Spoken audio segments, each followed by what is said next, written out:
learning at the Aquasail Center in Mandwa. Using laser picos, the most popular boat for training across the world, the students will be taught rigging and de-rigging, lowering a boat, helming, tacking, jibing, and also how to capsize a boat and right it, a technique designed to build immense confidence. Aquasail instructors love teaching children. While some are certified by Britain's Royal Yachting Association, our Indian team has years of sailing experience, many of them representing India competitively. This course is conducted under the guidance of Shakil Kudroli, India's finest yachtsman and a coach par excellence. He trained the Indian squad, which for the first time won the Junior Cadet World Championships. This passion has created one of the best fun and competently designed programs for India. Learn to dinghy sail. Learn from the best. Learn with Aquasail.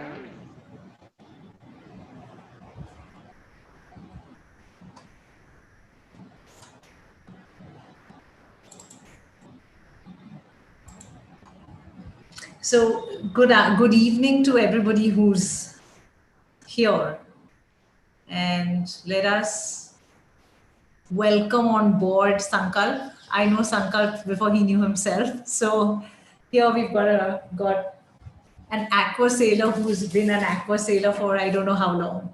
So Sankalp, welcome on board. I hope you're excited to talk about something that I think you're very passionate about.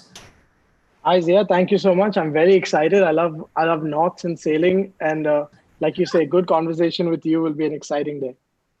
Okay, so for those of you who don't know too much about Sankalp, I'm going to ask him to introduce himself as to what he's doing right now, which I think is as exciting as sailing.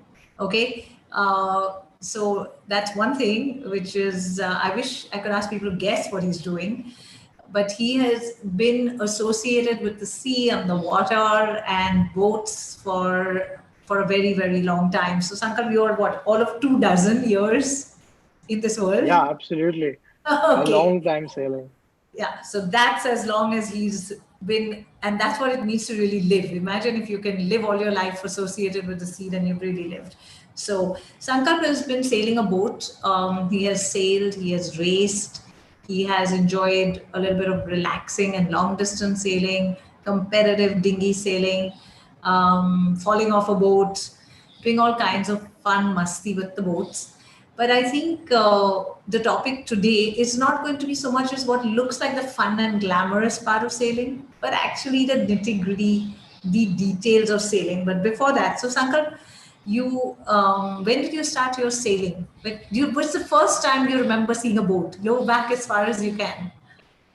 I'm sure, Zia, the first time I saw a boat, I was too young to remember it, but I certainly remember going out, being 5 or 6 and going out on a boat with my parents, and just the experience of being on the water was such a special thing that I was drawn to it. I kept going back, and we started racing when we were 9 or 10, and I've been doing it ever since. So one experience that you say I'll never forget in sailing. Wow, one experience is going to be tough to pick, but I think definitely pick one.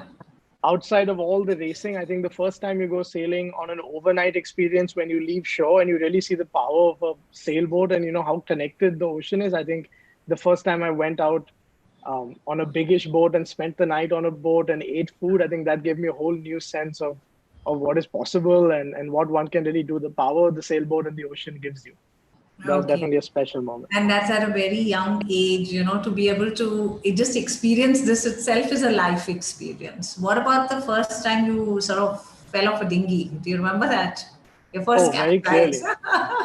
I was very excited. I think the first time we went sailing on a dinghy, all of us were most excited about capsizing and most excited about swimming. We were such an exciting part of the process. And it's, they teach you very carefully how to ride the boat and all the correct safety. So we're all just desperate to give it a shot and swim about with our friends. So definitely one of the best parts of learning to sail is learning to capsize. I know that's the problem we have. Whenever we teach kids, we have to actually tell them, you know what, if you don't stop capsizing, you're not going to get your certificate. And that's a topic for another day. we're going to do a wonderful little webinar where all people who've started sailing young and have been sailing, and some have sailed, because of their parents, some have sailed because of Aquasail, but they've all sailed an Aquasail boat, and they've sailed and raced and enjoyed the water, and we're going to have them share their experiences, and just in a very candid way, and Sankalp's going to be on that. Sankalp, you have studied and gone off to the US, and do you think sailing really helped you get there, settle down, transition? I don't know, just... Sure. I mean, in a general sense, just having that sense of adventure of like, I'll go there and I'll figure it out, I'll learn as it happens, I think is something that's ingrained so young in a sailor. The conditions on the water are different every single day. We'll find out today with tides and wind and things like that. But it develops an attitude where you can just go to a new place, be in an unknown situation, and just find your bearings.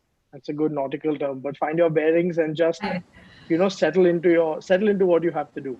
See, fine. Oh, so we don't even realize the language we use, how much of it has sailing in it. So I know for a fact that you're going to touch upon that topic. So without much ado, so Sankalp, I also feel, I know Sankalp really for a very long time, and what I like is that he's explored so many aspects of life before, for many people it's even begun to begin.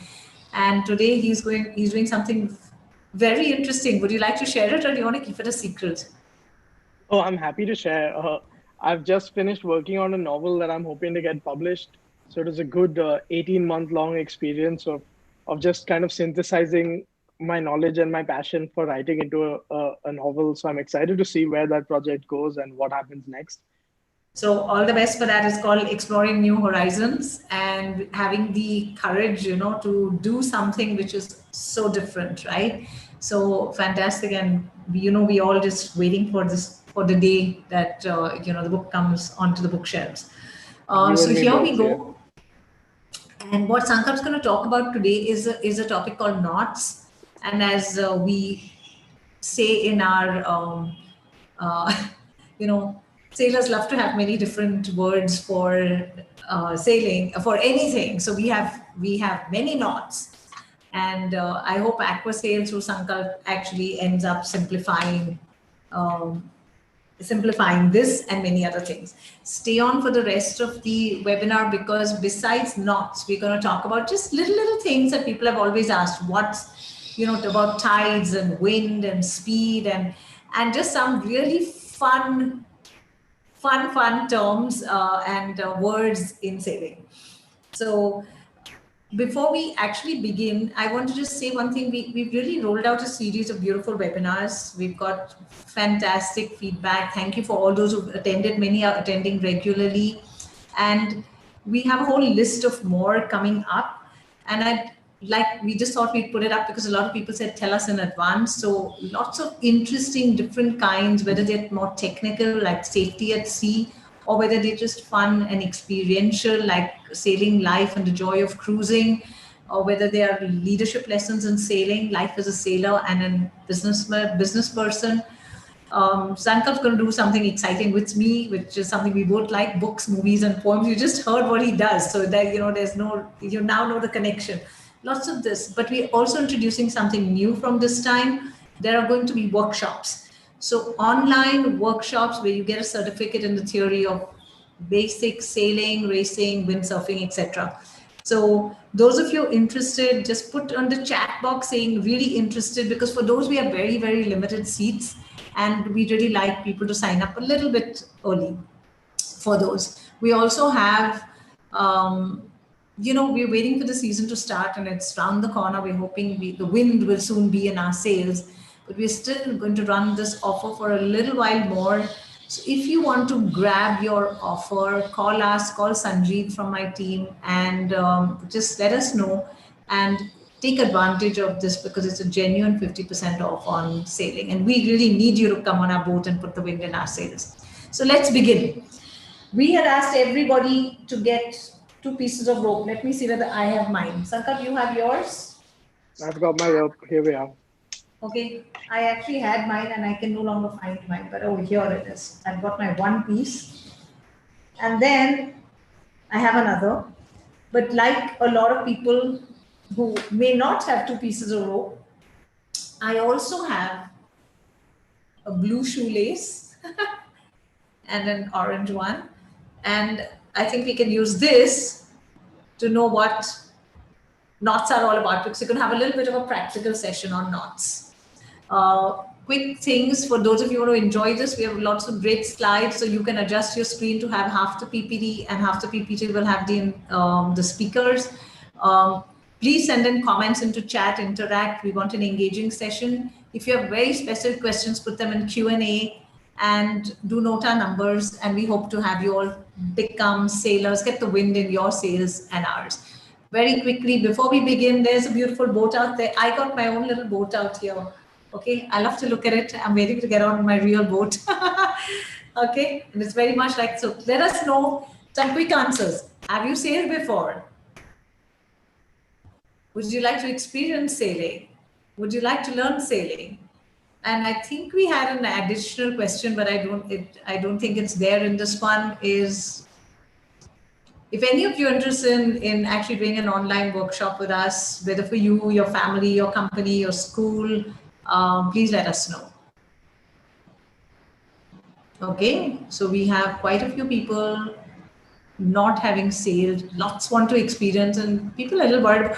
Okay, so I just want to share a little bit about learning sailing. It takes precisely 2 days in our dinghies and our smaller boats to learn sailing. We have a 2-day course, and you can actually take a boat out on your own. But come and experience sailing. It's one of the most amazing experiences you could have. And I am now going to be handing the talking over to Sankalp. So Sankalp, let's get the knots out of people's minds. Okay, let's get them all knotted up and let's go for it.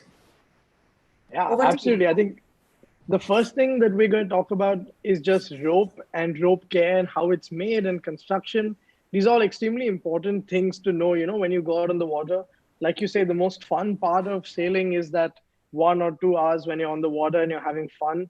But what enables us to have fun in that hour or 2 hours is the care we take of the equipment and the ropes, and all that work happens kind of behind the scenes.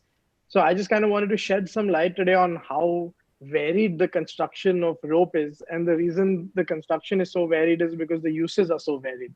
So we're just going to go over just a few different types of rope. But at the very beginning, I think it's important to understand that rope making is an ancient human activity. In fact, it predates humans as well. So the Neanderthals, we found some 3-ply Neanderthal rope in France. It's about 40,000 years old. So this idea of taking thread and twisting it to form rope is a very old idea. Today, we'll talk much more about how, in a nautical sense, we use ropes and how nautical ropes are different than these ropes and Neanderthals were making, hopefully, and talk about some knots and bends and hitches that we use across sailboats and in nautical life in general. So the 2 key types of ropes that we have are cordage and steel wire rope. Without getting into too much detail, the key is that cordage is rope made in the most intuitive way that we think of. We take small threads of vegetable fiber or natural fiber. And more recently, of course, we use man-made ropes like Dyneema and these other materials that are basically plastic-based. But the idea is very simple. We start with a small thread of rope and we just twist it together until it forms a nice strand. And then we twist the strands together and we'll twist the resultant threads together to form the rope. And we're going to go over this in a lot more detail in the workshop we do about knots and ropes. So if this kind of thing interests you, make sure to check that out. But for now, suffice it to say that there are many different ways in which rope is made, many different intricacies about the direction in which it's twisted. And all of these things have a huge impact on the kind of thing that we can use the rope for. On a large scale, I just want to make you aware of the fact that we are always choosing between flexibility and strength in a rope. And those are the decisions we always make, is based on, would we rather this rope be flexible or would we rather this rope be strong? As you guys can see on your screen, these are a few of the natural materials with which rope used to be made. And manila is by far the most common one. And there are a few others, of course, sisal being a good example because it's often a rope that we tar over. So really, like you say, any rope, a lot of different little adjustments are made in order to make sense with the purpose and the intended use of the rope. So Manila is common, and sisal we'll often cover with tar because it prevents it from absorbing a lot of water, and it slips nicely through blocks, which is again what sailors call pulleys. So hopefully we can keep demystifying these complicated and terms. in fact, that's what the workshop is going to help, right? Demystify and really make them understand why we have so many words for the same thing. Yeah. Exactly. And just some quick notes about rope care. Since these are all made of natural materials, they are susceptible to the same problems of any natural material. That's rot. So they rot very easily. So if the rope is stored away when it's wet, it's pretty liable to rot. If the rope is being used in a condition that's very hot and humid, you have to take special care for the rope. And of course, before you use it, you should always check that the rope is seaworthy. Seaworthy is a word we'll use a lot on the water, but it just means that it is capable of doing the task for which it has been selected. And yes. No, I was just thinking while you're talking, Sankalp, I can't help, thinking about looking at you and how you sailed a boat, and the fact that sometimes it's just such a small thing, right? We tend to not take care of things like, what's a rope? It's lying around. It's okay. Let's reuse it. But it's teaching somebody the eye for detail and the very important, it's the eye, the devil is in the details, as we say. No, absolutely. And it's one of the first things we are taught, to never have rope lying around the boat. It's a tripping hazard. And so from a safety standpoint, keeping your ropes in a good shape, keeping your boat in a good shape, all very important to having a good time when you're actually sailing. Right. Okay. So. And just this is the other part of the rope that we're talking about. So cordage is the natural rope. Wire rope, as the name implies, has a little wire running all the way through it. These kinds of ropes tend to be much stronger than a manila rope or a sisal rope, basically natural cordage. But the disadvantages is that they're a little less flexible. So whenever we are looking for a rope that's a little more flexible, for example, if you're towing a boat along and there's going to be sudden jerks and increases in pressure, you want something that's flexible, that dissipates the pressure well, whereas something like a wire rope in that situation is liable to break. And as you guys can see, care of rope involves often putting linseed oil on it. People are going well out of their way to make sure their ropes are in good condition. So just wanted to put that out. Know your rope has a different meaning to it now. When we say, guys, you got to know your ropes, man, if you got to succeed. So know your ropes is what we need to know. Okay. Absolutely. Yeah, these are a few of the types that we were discussing. Now, another way in which a rope varies, I think quite obvious, is that it's different in diameter, it's different in circumference. So you have thicker ropes and thinner ropes. They weigh different amounts. And even within wire ropes that we are discussing, some of them are smaller gauge, some of them are larger gauge. Again, we're going to skip over some of these technicalities for today, but all of this will be, we'll go over this in the workshop that we do. So in case you are curious to find out more about how these ropes work, do sign up for that. Yeah. So, okay, I'm trying to, sorry if, yeah. No, so I think you've talked about this, choosing the ropes. We'll move to this one. Yeah. This is a wonderful illustration from the Admiralty Manual of Seamanship. And so that's a great book in case you guys are curious about sea life and about life in the Navy, full of beautiful illustrations and clear instructions. But I just wanted to draw your attention in this particular slide to the different parts of the rope. This will become important as we start practicing some of these knots ourselves.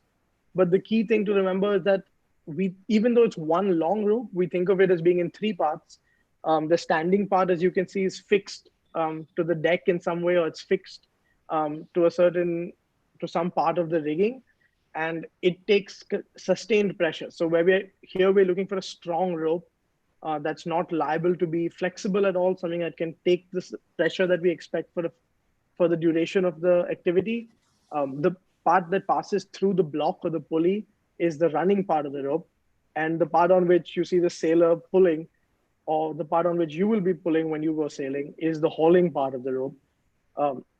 These are just three simple bits for you to get as we discuss different parts of rope. Okay. Right, and I'm going to hold this rope up for you guys to see here. I hope you guys can all see my nice red rope. This is a kind of polyester cordage, as we were discussing earlier. But apart from the standing and hauling and running part, an important word is bite. So between two ends of rope, there's often a little slack, and that part of slack is what a sailor will call bite. So as we go on to tying the knots, you might hear these terms a little bit more, and feel free to let us know if one of them has been confusing.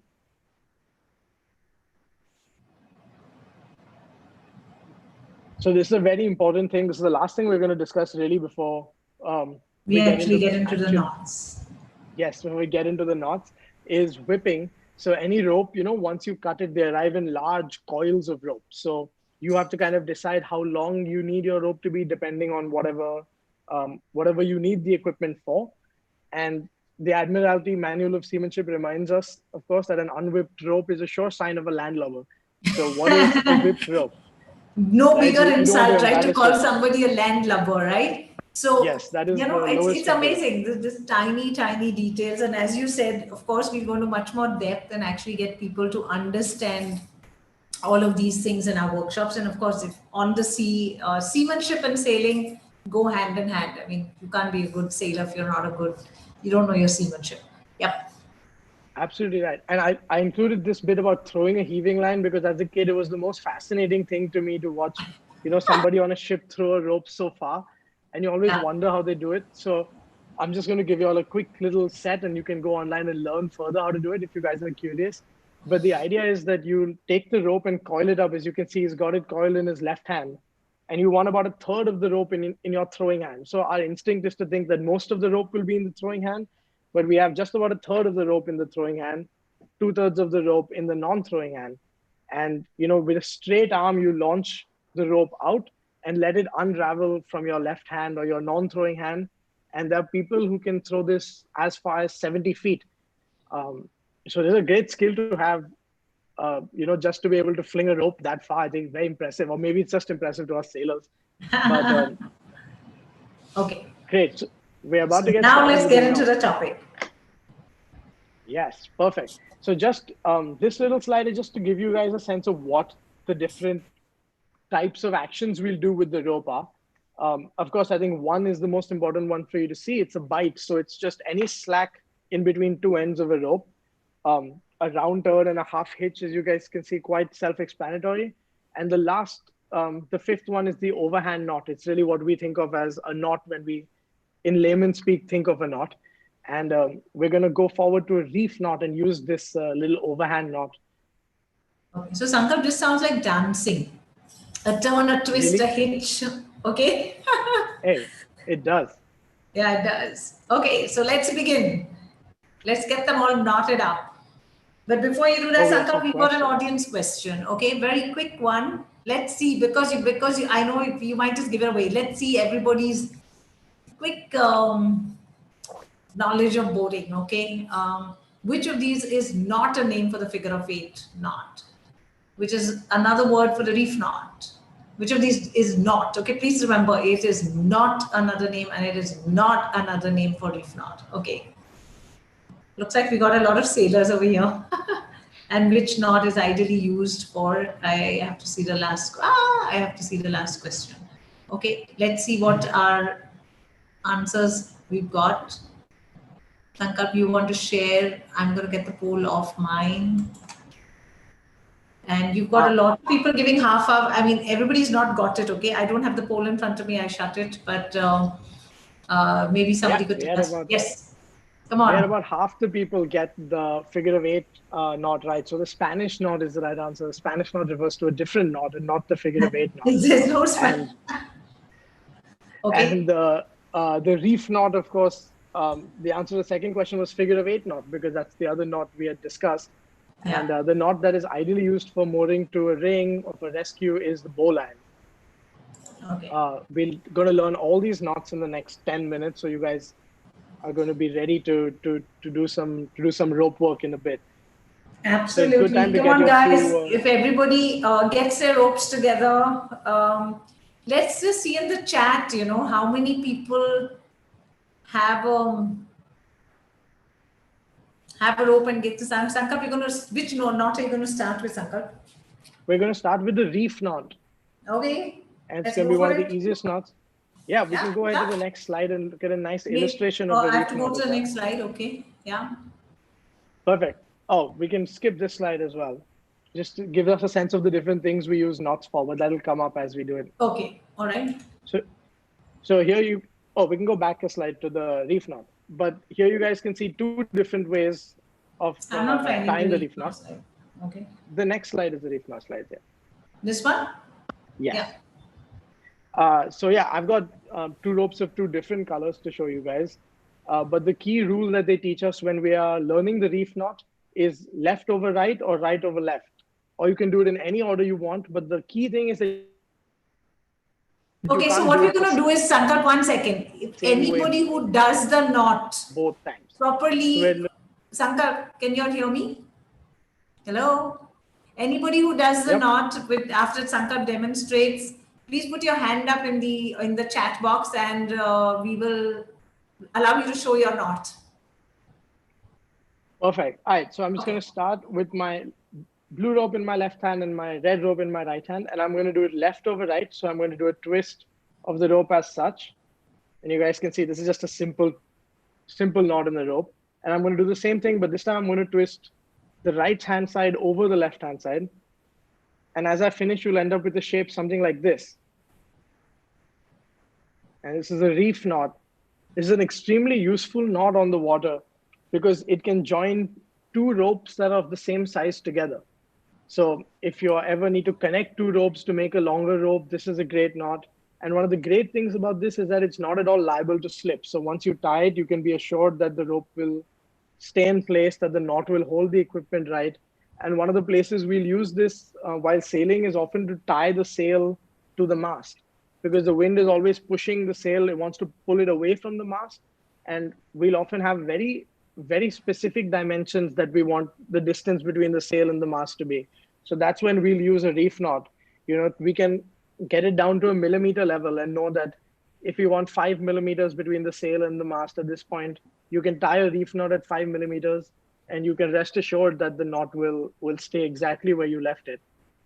And an important thing also is that if you were to do this wrong and you would not achieve this shape, you did left over left and left over left again, for example, that kind of knot is called a granny knot.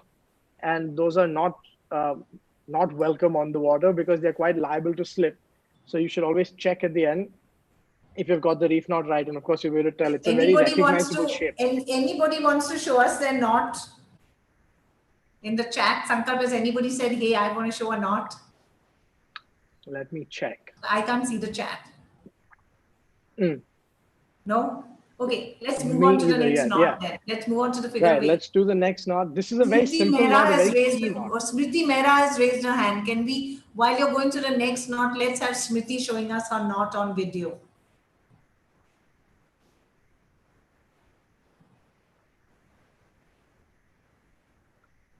Hello.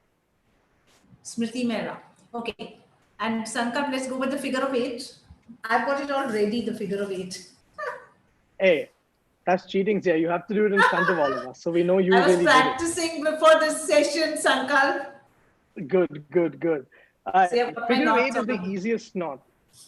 And it's so important because we use it on the water to prevent a rope from going through a pulley if we don't want it to go any further distance. So when we are sailing, for example, we don't want the sail to go out past a certain angle. We'll make sure to tie this knot off in the rope, and it'll make sure that it doesn't go through the pulley beyond that intended point. So as the name suggests, we want to start by making an 8 shape. It looks like an ampersand here as well. And you guys can see this figure of 8. And we're just going to run the rope through this, as you guys can see, and it forms a neat little 8 shape. But the key point about this knot is that it's just a stoppage knot. And it's very quick and easy to tie, easy to untie, and at the same time, very sturdy. So it'll hold the pressure as it's tugged on. So this is a very important knot from a safety standpoint, whether you're doing it for a jib sheet or a main sheet or any of the ropes on a sailboat. It's a great knot to know to make sure you guys are safe and the rope does never go out beyond where you want it to go. Okay, great. So are you going to show us how to do it? Yeah, we can go over this one again. I'm going to use my nice red rope for this. But again, we're going to make a nice neat 8 shape. So that's where it gets its name from, of course, a neat 8 shape. And then we're going to run through the block at the top. Uh-oh, can't do it upside down. And as you pull it in, that's what you end up with, a nice 8. The idea is that it thickens the ropes. Yeah, I can't see yours. Have you done one? Yeah, I've done mine. I told you I got it all ready. Look. Perfect. That's a good figure of 8 right there. So that's what we're looking to get. Amazing. So we're going to run on now to the next little knot, which is the most exciting one. Did we see Smriti's knot? Oh no. Vishaka, were you able to put her on video? Or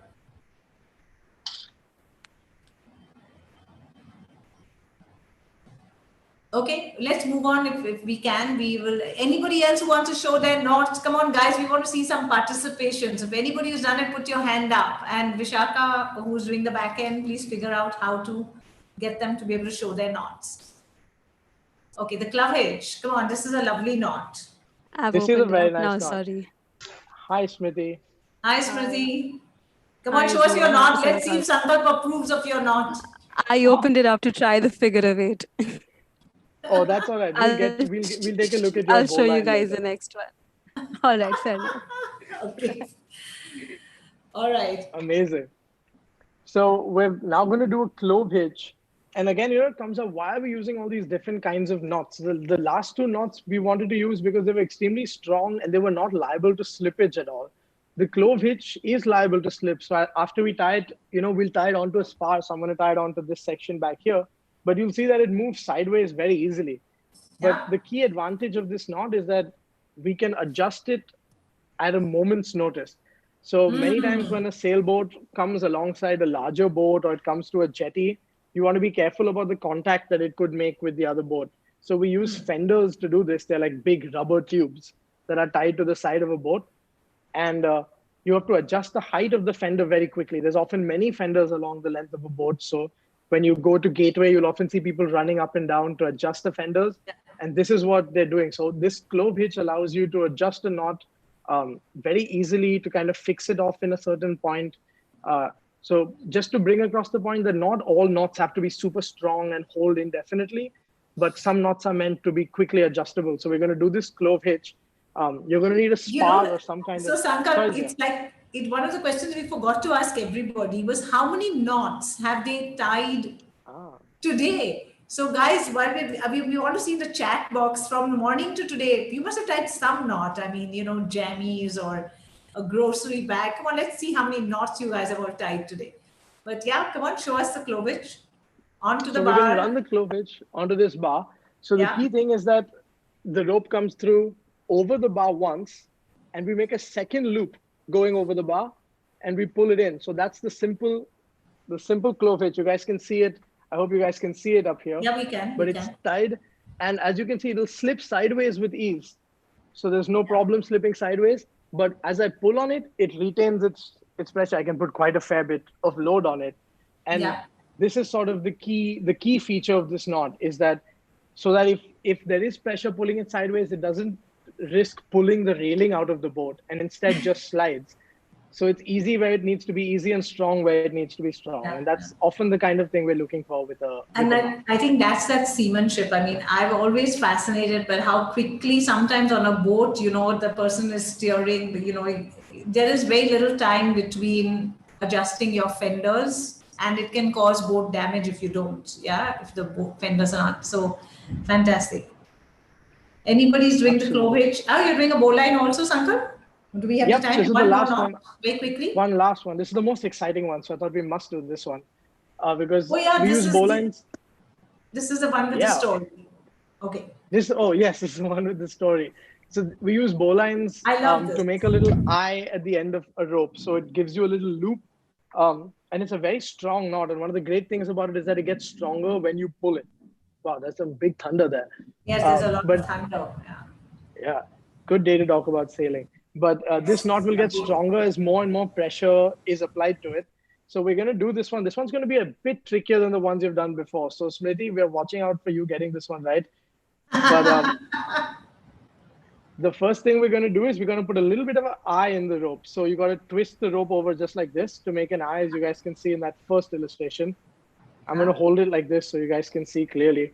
And just like the left over right, right over left story, the story they taught us as kids about this one is the story of the snake. So the idea is that the snake comes out of the well like so.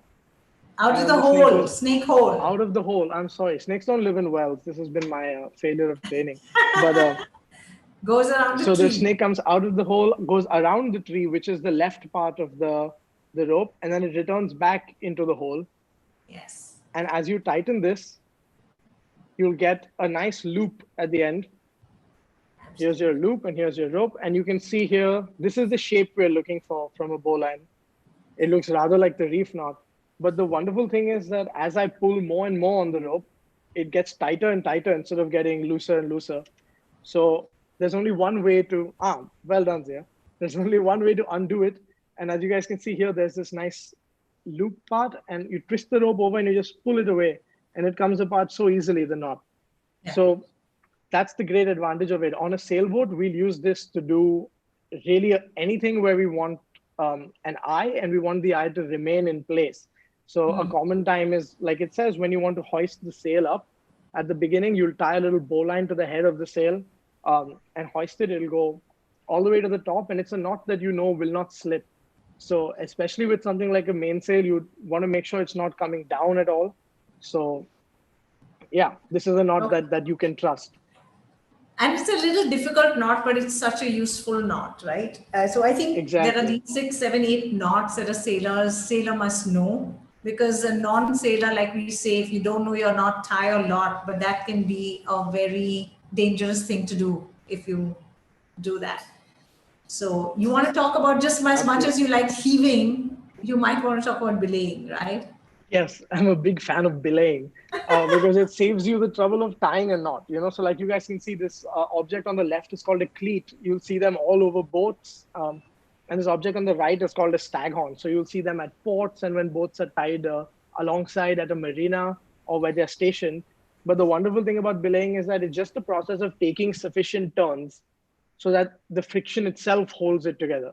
So the reason we do this is because we are concerned with letting it go very quickly.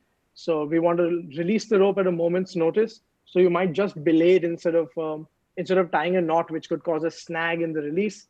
So this was just another little something you guys should know. It's not all knot tying. It's some easier stuff than that. As long as it does the job and does it safely and well. Yeah. Exactly. This is a beautiful woodcut from the middle of the 16th century in Norway. We've got a few others from this gentleman, Olaus Magnus. So let us know what you think of those. But yeah, as we discussed, rope is extremely old. Rope as we know it is an Egyptian idea. They used to make rope with water reeds and twist them in a process very similar to how we make cordage today. And rope came to India actually from the Egyptians about 1,000 years after they had it. So it was a well-kept secret, but very briefly. How old are you, Sankalp? Oh no, we needn't get into that. But this is a picture of Otzi the Iceman. It's not actually a picture of him, poor thing. There's a reconstructed image, but Otzi was found buried in ice about 15 or 20 years ago, and Otzi was 4,200 years old. And in his personal belongings, we found some very nice 3-ply rope with some knots on it that are in use even today. So I just wanted to give you a timescale sense of how old it is, this rope making and rope tying. And with his bow and arrow and other primitive tools and rather nice shoes, I think you'll notice. He also had, right? High fashion, huh? High fashion. High fashion in the Alps, yeah, absolutely. And he also had this kind of 3-ply cordage and a simple overhand knot. So I just wanted to give you guys a sense of how old that trade really is. Yeah, I mean, it's amazing how historic all this is. And absolutely. And apart from the Admiralty Manual of Seamanship, which is a very Royal Navy kind of instruction document, the Ashley Book of Knots is sort of a Bible. It has every kind of knot you might need for sailing. It has some mountaineering knots as well, but I'm not qualified to speak on those, but it's full of great illustrations. And if you guys want to know more about knots, feel free to reach out to any of us, or consult the Ashley Book of Knots. You could have hours, if not minutes, of fun. Or come for the online workshop, of course, which I think is going to be really, workshop. really fun. So quickly, these are some of the workshops we have, as I mentioned, and let's move on to, we have an audience question. Come on, let's see what people know. Can we have the poll quickly? Okay, let's see. A barometer and I can't. Okay. Okay, let's see. Sankalp. All right, Sankalp, you can see the answers in the polls. Barometer is a depth of current, atmospheric pressure, wind speed. So why don't we give away the answers quickly? I'll just get the poll off mine because otherwise okay. Oh, wow. Most people have done quite well.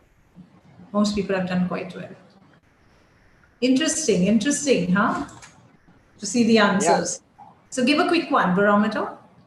So the barometer measures the atmospheric pressure. Of course, on board a ship, a warship, or a sailing ship, it has the huge advantage of helping you predict the weather. You want to know if you're in a low pressure zone or a high pressure zone. And of course, we learn more about this in the navigation workshop that we do. But the general idea is just to keep you guys in the know of what sailors might be thinking about when they're on the water. So pressure is one of those things. The anemometer, of course, is measuring the wind speed and direction, another very important aspect. And often the barometer and the anemometer are used in conjunction to understand how much pressure causes how much wind.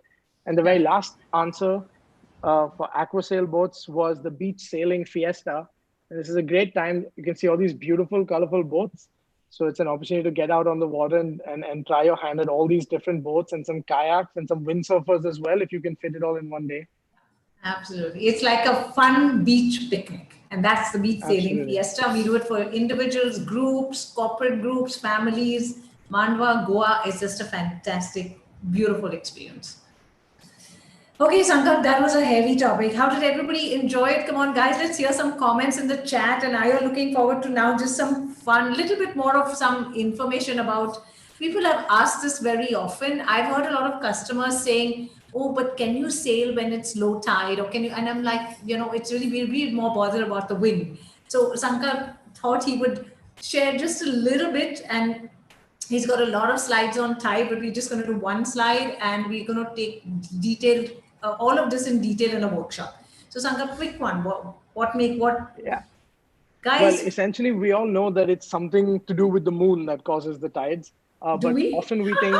we should have asked that question. We should have. But I'm going to go ahead with that assumption. But often we wonder why, if the moon only rises and sets once a day, do we have 2 tides a day? So that's a good question for you guys to ponder and leave your we don't have that answer. Okay, you took away that interesting slide about the world bulging. Yes. Okay, yeah. About the world bulging. But so an important thing is that you can sail whether there's tide or no tide. You can sail in all conditions. Often the strength of the tide is more than the strength of the wind if the wind is super light. And the tide, of course, is of varying strength all over the world. So Bombay is a notoriously tidal harbor. We can have a tide that's 5 meters, and all along the North Atlantic, you'll see much smaller tides, a meter or less. So it's very important when you're in a new place to get a sense of how strong the tide is in the bay. And just to give you a sense of what else sailors are keeping in mind. In fact, I want to stop for a moment, because since we do, as you know, Sankalp, we do a lot of leadership learning through sailing. I think that's what you brought out is very important. We always think of, hey, I've got to look at the wind and then I need to get where I have to get. But yes, if you don't adjust for the tide, and I always consider the tide the unseen force, which could be taking you along or taking you away from your objective.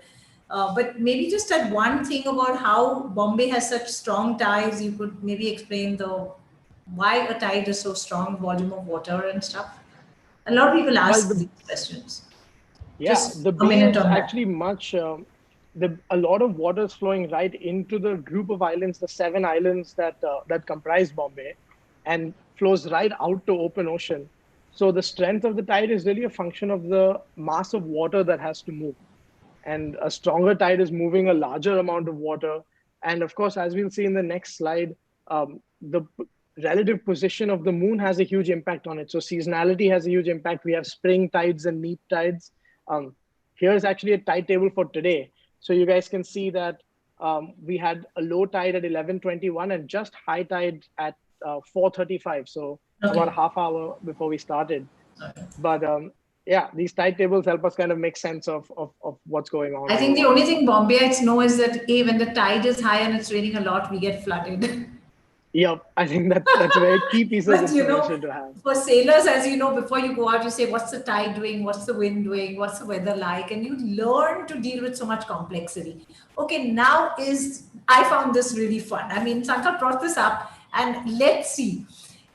Many of these words are actually derived from sailing.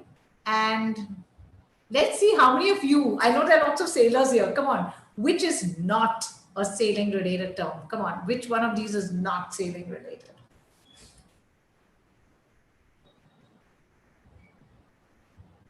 I'm dying to see this answers to this one.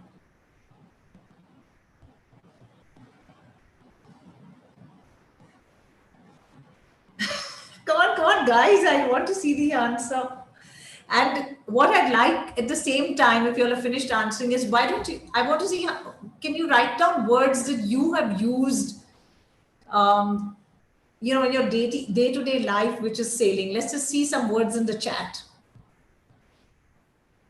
There are so many words we use. Like Sankalp just said, hey, I have to get my bearings right. And, it said, oh my God, that's the sailing term. Okay, Sankalp, you want to give the results of... Yeah, most people did really well. Jumping jack is not a sailing term. And but the interesting fact is, Sankalp, talk about the ones which are, because I think people guessed it because jumping jack, we put that in. But footloose, I mean, who would have thought footloose is a sailing term? Of course. So the foot refers to the bottom part of the sail. And often if there's a rope snaps or if there's a sudden, release in the sail, the bottom of the sail will flap very aggressively and it will be out of control and a rather difficult process to fix, if the rope runs all the way out of the block. So when something is foot loose, it's a little bit out of control, something that needs to be managed. And that's how we get it. That's how we get the term. I'll be honest, while, I know what it means, but, I've used the word footloose. He's footloose and fancy free. And the other word that we use so often, and today in the times we are facing, so many people use the word overwhelmed. I'm so overwhelmed. I'm so overwhelmed. And who would have thought that's straight out of sailing? No, absolutely. So many terms, even the term tide along, we're going to tide along until something happens, is the same thing we were talking about earlier. When there's no wind and the ship is just dependent on the tide. Yeah. So which one is not a... Absolutely. So at a loose end, chock a block, pipe down and overhang. I mean, pipe down. Yeah, pipe down is from the boatswain's call. On a big ship, a boatswain will often he'll have a little whistle. I wish I could show you guys one. My next project is going to be to learn how to play it. But you can provide all kinds of instruction with it, whether the instructions come for dinner, go to bed, lights out. And so on a ship, many instructions are given through a boatswain. And pipe down is the very last one for the night usually. It means keep quiet and go to bed. So tell me, how many got the last one? 3 sheets to the wind. Most people got the last one. Oh, I think that was our best performer. Okay, so it really means somebody who's really drunk. So we will, so there's a whole, anybody wants to know what these words mean. So just, all of these words, and refer back to Sankalp, the dictionary. I used to call him Ask Google, Ask Sankalp at one time. So here they are. They've made Google better since then. Yeah, you can't keep up with Google. Yeah. So there are a lot of words, and we're going to have a lot of fun with these words. And we're thinking of just doing a wonderful day of sailing words one day. So just, we like to have fun as sailors. What do you say? Let's talk about charting the ocean. Absolutely. Right. So this is again a woodcut from Mr. Magnusson from the 16th century. But what these guys are doing here is very interesting. They're actually investigating the seabed. What we'll use to do this is something called a Laden line. So very heavy. Today we'll use a heavy line and drop it all the way to the bottom. But in the old days, they used a rope like this with a heavy object at the end, and they covered it in tallow, in the fat of any animal or meat that they were carrying. And the idea was they would push it, get it all the way to the seabed. And when they retrieved it, they could tell two things. They could tell how deep the water was by measuring how much of the rope had been wet. And they could also tell the nature of the seabed. And the reason it's important to know the nature of the seabed, whether it's shingly, whether it's large rocks or smooth sand, is because, yeah, we'll use different kinds of anchors depending on what the seabed looks like. Different kinds of shapes of anchor will catch onto the seabed and keep the boat safe. So, of course, now we do this with sonar and we have super fancy equipment. But I thought it was very interesting and kind of a figure it out yourself way that we used to do this with this jugadu kind of way. I was just going to say that, Sankalp. The word jugad, you know, that firstly sailors went out and discovered things that nobody else had because so much of the ocean was not charted, you know. And Absolutely. Then they figured out these different ways. I'm sure the ropes knots got figured out because something went wrong, you know, and then they shared that knowledge across, right, the community. Wow. So jugad. Yeah, I think the sharing is such a key piece. You know, I think images like this were probably made for that reason, you know, to show people what they could do. Okay. Come on. Now, Sankalp, a lot of people ask me this. What's knot and why do we say nautical mile? And so very quickly, let's get these answers and let's go on. Let's do the poll. How much is a nautical mile? How many sailing centers does Aquasail have? And how many boats do we have? It's just interesting to know because we really want people to come and sail. We've got a whole host of very different kinds of boats. I'm very curious to see what people do know about Aquasail and where they are. And so I'm going to go to the answers. Yeah. So how many got this right, Sankalp? How many got it right? Okay. Almost 70%. We have a distinction grade in the group. So that's great. Okay. Yeah. And there are two Aquasail sailing centers. We have one in Mandwa and there's one in Goa. And there's a gateway. So the correct answer is 3. So a lot of people got it right. Answer. So absolutely. We sail and we are very delighted to say that the Gateway Sailing Center has been created now with such beauty and so much facility. And Mandwa has always been a fantastic getaway. So all of you, those who are from Bombay and want to just get away, you know, get onto a ferry, get across to Mandwa, get onto this new Ro-Ro and get across and just go sailing. It's a fantastic getaway. And otherwise just come and sail a boat at Gateway. I mean, you know, drive down, sail an hour on a boat and come back. And of course, Goa is an outstanding center that we have. Number of boats. What if people got it right? I can't see the polling answers. How many boats does Aquasail have? How many boats do we have, Zia, at Aquasail? We have 80 boats. So how many got it right? So the answer is between 70 and 80. So that's the Mandwa Center. I don't know, and that's the Goa Center.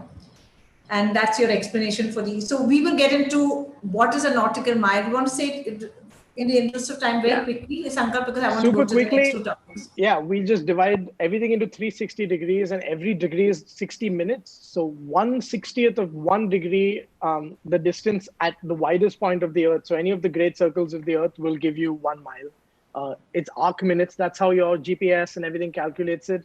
And it converts it to kilometers or miles for our convenience. But really, a lot of navigation is done with arc minutes and great circles. So we'll learn more about that in navigation. So Sankalp, you know what's the fastest speed a sailboat can go? You wanted to share that. I think they recently they're going for a new record. But I dropped here. This great French boat did almost 75 knots, which is extremely fast to be going on water. You know, you could be going on a quick boat going just 10 or 12 knots, and you would think it's going too fast for you. Yeah. At least I do. So, we should head on to these. Okay. Tattoos. Now, you know, this is something so there are tattoos, and it's, you know, it happened hundreds of years ago, and it's still happening now. So, you know, but sailors actually, their tattoos have a meaning. So. Yeah. Identify the tattoo on the screen. I don't know what this question means. We wanted to say, what does it is a swallow, is a swallow. What does it mean? So I think the question, we got it wrong. Sorry about that, guys. And what does a tattoo anchor tell us about a sailor? So, well, the swallow is the first one. I think the swallow is the first real tattoo that any seaman will get, but it means you've sailed 5,000 nautical miles. And so it's really your first introduction into the nautical world. 5,000 miles is a long distance to sail. You're a real voyager by the time you've done it. And of course, the fully rigged ship, if you have a nice tattoo of a fully rigged ship, that means you've sailed around Cape Horn. It's a great dream of most sailors, I think, to go around Cape Horn once in a boat. It's one of those grand sounding things that we'd all love to do. And the last one for the anchor signifies that you have crossed the Atlantic. So you've been on a vessel that crossed the Atlantic, whether in military or in merchant service.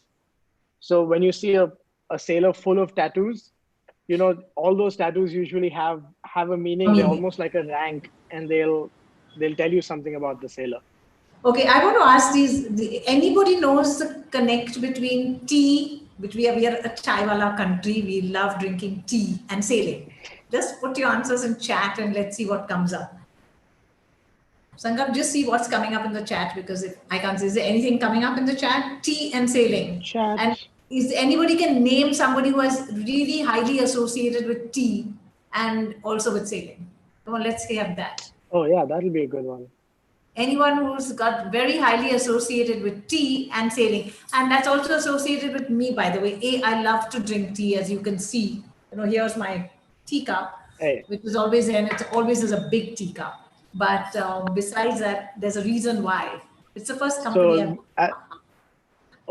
as a reveal, we can say that the person who's connected with tea and sailing is Sir Samuel Lipton, amongst many others. He was the founder of the Lipton Tea Company and a very avid sailor. He sailed. He was a winner of the America's Cup, which is the premier sailing event. It's going to be held next year. Shameless plug. So tune in to watch that as well. But the deep connection between tea and racing sailboats is that when the English really developed a strong taste for tea, they were willing to pay any amount of money in the 16th and 17th century for fresh tea. And so people started building faster and faster boats to get the tea from China to England. And whoever arrived with the freshest tea was able to command the best prices. And that's the first time we moved away from, cargo and simple warships and started building ships that would allow us speed, would allow us many sails sailing against the wind, and take advantage of the trade winds that we had already so much information about in the 15th, 16th century. So there's a little connect between our tea and sailing. Okay, so for me that's a beautiful, because the first company I worked for was Lipton India. Wow, I didn't know that. Yeah, well, it's part of the Unilever group, and I joined Levers and I was posted in Lipton. So, and my family had a great laugh because they know how much I love tea. So it was like I had done my jugaad to get into a tea company. And now now you're in a sailing company. So you've done the whole. And now I'm in a sailing company. So life has a circle, and I never thought about that. Right? Wow. Wonderful. Yeah, this is like the very last thing we're going to talk about, but just the importance of timekeeping and a good clock was so crucial in navigation and in keeping people safe. It was a man named John Harrison who first made a clock that, they called a chronometer. Really, it's just extremely accurate clock. But the point was that you could leave shore. I could leave Bombay with a clock set to Bombay time, and I could sail out west. And at any given time, if I wanted to know how far east or west I was, all I had to do was compare the difference between midday where I am and midday in Bombay. And I could know if I was an hour east, 2 hours east. So it seems like a super simple thing, but it was a huge revolution in safety and navigation.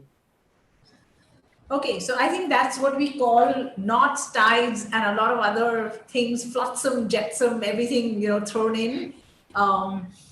As we just maybe flip the slides, we're happy to have questions. We just finished with our time. Anybody has any questions? Anybody has any comments? Anybody would like us to connect with them? Please do put it in the chat box. Sanjeev can put his email and number in the chat box.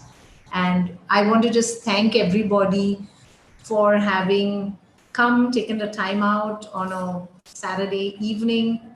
I want to welcome you all to come and sail at some point in time, whenever it starts. And I also want to say today is World Mental Health Day. So I know there's a lot of effort. I think particularly in today's time, it's a need of the hour. And I commend a lot of people working hard towards helping people who need to reach out, and it's a topic that needs to be talked about. But from a sailing perspective, I say sailing is something which calms you, it de-stresses you, it relaxes you, it gives you joy. So do join us on the water until we can sail again. Do join us at one of our webinars or at our in-depth workshops where you get a certificate. And with that, these are the beautiful pictures of our sailing. And if there are any questions, I want to thank some young Aquasailor, young sailor Sankalp, budding author, who has Thank you very much, made Zia. this very, very possible. No, this was wonderful. It was good to talk about knots and sailing after so long away from the water. And I'm sure we're all dying to go on the water. So Absolutely. All those boats. all those boats are just waiting. Yep. So, okay. So I think all I can say is thank you. It's always difficult to end a webinar, but thank you very much. Have a great Sunday. Have a great month ahead. Have a great year ahead. Be safe, be healthy, be happy. Thank you. Unknot the knots in your mind. Bye-bye.